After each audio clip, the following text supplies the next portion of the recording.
जय श्री माधव।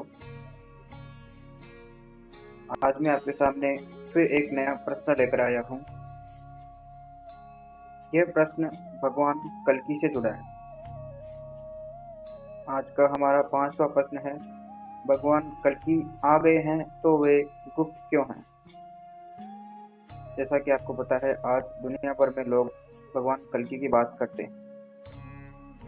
तो अगर भगवान कल्कि अवतरित हो चुके हैं तो वे गुप्त क्यों हैं? किसी को उनके बारे में पता क्यों नहीं? आइए जानते हैं इसके उत्तर के बारे में। जब भी भगवान मनुष्य शरीर धारण करके धर्म स्थापना करते हैं तो उसका पता कुछ चंद भक्तों को होता है। जब भी किसी युग में पाप बढ़ता है, अधर्म बढ़ता है, तो धर्म की स्थापना के लिए भगवान अवतरित होते हैं और उसका पता कुछ भक्तों को ही होता है। ये वे भक्त होते हैं जो पिछले युगों में भी भगवान के साथ थे, उनके सानिध्य में थे।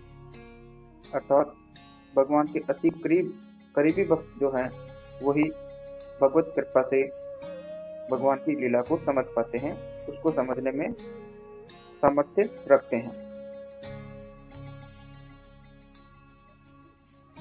अर्थात अभी वर्तमान समय में भी कुछ भक्त ऐसे हैं जिनको भगवान कल्कि के बारे में पता है, वो कहाँ अवतरित होंगे, कब अवतरित होंगे, और वर्तमान समय में ये बताते हैं कि भगवान कल्कि संभल जो जगह बताते हैं, संभल कई जगह पर है, उड़ीसा में भी संभल है, यूपी में भी है, कई जगहों पर संभल नगर है। इसके आगे चलते हैं।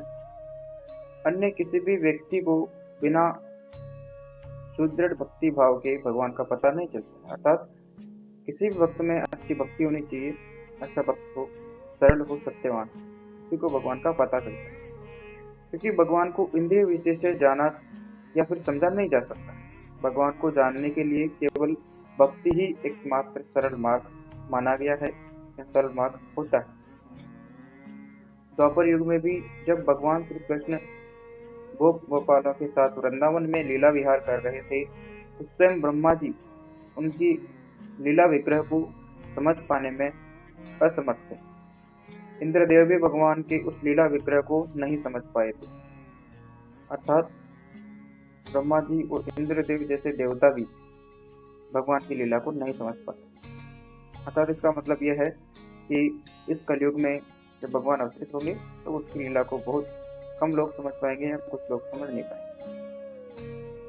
कलयुग के इस घोर कलिकाल में साधारण मनुष्य इतनी आसानी से भगवान की लीला को कैसे समझ सकते हैं?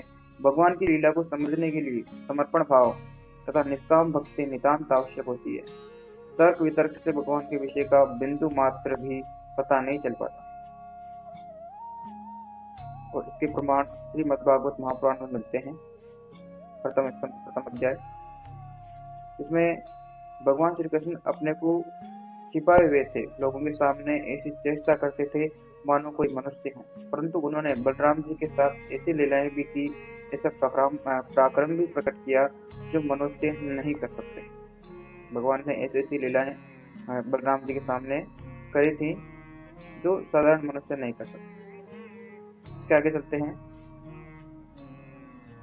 श्रीमद्भागवत महापुराण के प्रथम अध्याय के 30वें स्कंद में भगवान के दिव्य जन्मों की यह कथा अत्यंत गोपनीय रहस्यमयी है, जो मनुष्य एकाग्रचित्त से नियम पूर्वक सायंकाल और प्रातः काल प्रेम से इसका पाठ करे तो सब दुखों से छूट जाता है। अर्थात इसका कहने का मतलब है कि आपको सुबह शाम या तीनों संध्या के समय आपको श्रीमद्भागवत महापुराण का पाठ करना है। उसके आगे, वास्तव में जिनके जन्म नहीं है और कर्म भी नहीं है, उन हदेश्वर भगवान के अपाकृत जन्म और कर्मों का तत्व ज्ञानी लोग इस प्रकार वर्णन करते हैं, क्योंकि उनके जन्म और कर्म वेदों के अत्यंत गोपनीय रहस्य। इसके आगे चलते हैं। ये काल रूप श्री कृष्ण कब क्या करना चाहते हैं, इस बात को कभी कोई नहीं जानता। बड़े बड़े ज्ञानी भी इसे जानने की इच्छा करके मोहित होते हैं। अर्थात वर्तमान समय में जितने भी बड़े बड़े लोग हैं, ज्ञानी पंडित है, वो भी भगवान कल्कि को नहीं समझ पाएंगे, नहीं जान पाएंगे और नहीं देख पाएंगे। तो भगवान की लीला सबसे अलग है। आप सबसे पहले चैनल को सब्सक्राइब कर लीजिए ताकि आपको आगे का जो भी वीडियो मिले वो आपके नोटिफिकेशन आ जाए। फिर आगे चलते हैं।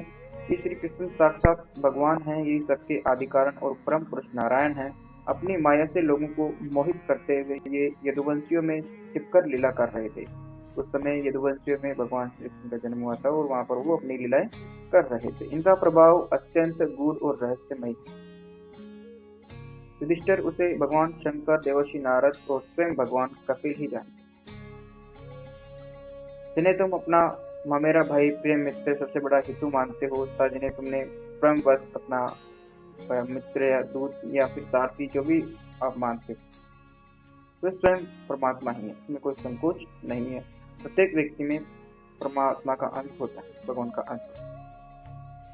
उसके आगे चलते हैं।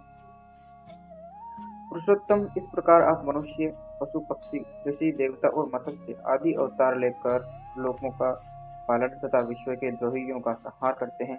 इस अवतारों के द्वारा आप प्रत्येक युग में उसके धर्मों की रक्षा करते हैं। कलयुग में आप छिपकर गुप्त रूप से ही रहते हैं, इसलिए आपका एक नाम त्रियुग भी है। तो इनको इस नाम से भी जाना जाता है। आपको इस प्रश्न का उत्तर मिल गया होगा कि भगवान अपनी लीलाएं गुप्त रहकर ही करते हैं। उनके जो बहुत बड़े भक्त होते हैं उन्हीं को का पता रहता है। अभी वर्तमान समय में कलयुग में जो विनाश चल रहा है, चारों तरफ मिसाइलें गिराई जा रही है ईरान अमेरिका के बीच में, वो सभी इसमें कई लोग मर रहे हैं। और इस समय ये सभी लीलाएं माधव प्रभु ही कर रहे हैं, भगवान कल्कि ही कर रहे हैं। और इस विनाश काल से बचने के लिए आपको माधव नाम जप करना है, सकाल संध्या करना है और श्रीमद्भागवत महापुराण का पाठ करना है। जय श्री माधव, जय श्री कृष्ण।